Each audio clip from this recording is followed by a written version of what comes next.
3 കാലുകളുള്ള കോഴിക്കുഞ്ഞ് കൗതുകമാവുന്നു. കാരശ്ശേരി പഞ്ചായത്തിലെ തേക്കുംകുറ്റി പട്ടർച്ചോലയിൽ പ്രസാദിന്റെ വീട്ടിലാണ് 3 കാലുള്ള കോഴിക്കുഞ്ഞ് വിരിഞ്ഞത്.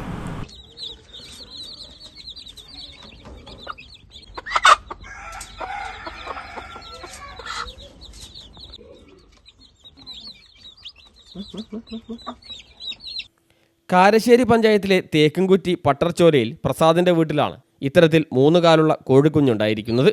കഴിഞ്ഞ 20 വർഷത്തോളമായി നാടൻ കോഴികളുടെ കൃഷി നടത്തി വരികയാണ് പ്രസാദ്. ഇത്രയും വർഷത്തിനിടയിൽ ഇങ്ങനെയൊരു അനുഭവം ഉണ്ടായിട്ടില്ലെന്ന് പ്രസാദ് പറയുന്നു.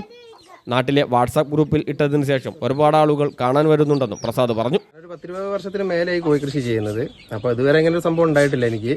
ഞാൻ ഒരു ദിവസം, അതായത് ഒരു 8-10ഓളം കോഴി നമ്മൾ അട വെച്ചിട്ടുണ്ട്. അപ്പോൾ അട വെച്ച സമയത്ത് ഞാനിത് ഫസ്റ്റ് വിരിഞ്ഞ ഈ കോഴികളാണ്. അപ്പോൾ ഈ കോഴി വിരിഞ്ഞ സമയത്ത് 2-3 ദിവസത്തിന് നമ്മളൊന്നും കണ്ടിട്ടോ ശ്രദ്ധിച്ചിട്ടൊന്നും കാര്യമൊന്നുമില്ല. പക്ഷെ ഒരു 3 ദിവസം കഴിഞ്ഞപ്പോൾ ഒരു കോഴിക്കുഞ്ഞിന് എന്താ പറയുക, നടക്കാൻ കുറച്ച് പ്രയാസം കണ്ട് പെട്ടെന്ന്. അപ്പോൾ ഞാൻ ജസ്റ്റ് അതിനെ പിടിച്ചു നോക്കുകൊണ്ട് പെട്ടെന്ന് അതിൻ്റെ പുറകിലൊരു നൂല് പോലെ കണ്ട്. അത് ജസ്റ്റ് നോക്കുമ്പോൾ അതൊരു കാലാണ്. ഒരു കാല് സാധാ പോലെ വന്ന് നിൽക്കുന്ന, അതിന് നഖവും കാര്യങ്ങളൊക്കെ ഉണ്ട്. അപ്പോൾ ഞാൻ ആദ്യം വിചാരിച്ചത് ചത്തുപോകുന്നതാണ് വിചാരിച്ചത്. പക്ഷെ ഒന്നും പറ്റിയിട്ടില്ല. ഇപ്പോൾ അതാ ഒരാഴ്ചയ്ക്ക് മേലെ പ്രായമായിട്ടുണ്ട്. അപ്പോൾ അതുകൊണ്ട് യാതൊരു കുഴപ്പവും കാര്യങ്ങളും, നല്ല ഫുഡും കാര്യങ്ങളൊക്കെ എടുക്കുന്നുണ്ട്. ആൾ ഉഷാറുമാണ്. ഇപ്പോൾ കുഞ്ഞുങ്ങൾ വിരിഞ്ഞ സമയത്ത് ശ്രദ്ധയിൽപ്പെട്ടിരുന്നില്ല. 3 ദിവസം കഴിഞ്ഞപ്പോൾ നടക്കാൻ ബുദ്ധിമുട്ട് അനുഭവപ്പെട്ടപ്പോൾ പരിശോധിച്ചപ്പോഴാണ് 3ാമത്തെ കാല് കണ്ടത്. കാലിന് ഒരു വിരലാണുള്ളത്, അതിന് നഖവുമുണ്ട്. ആദ്യം ചത്തുപോകുമെന്ന് വിചാരിച്ചെങ്കിലും ഇപ്പോൾ ഒരാഴ്ച കഴിഞ്ഞിട്ടും യാതൊരു പ്രശ്നങ്ങളില്ലെന്നും മറ്റു കുഞ്ഞുങ്ങളെപ്പോലെ തന്നെ നന്നായി പോകുന്നുവെന്നും പ്രസാദ് പറഞ്ഞു.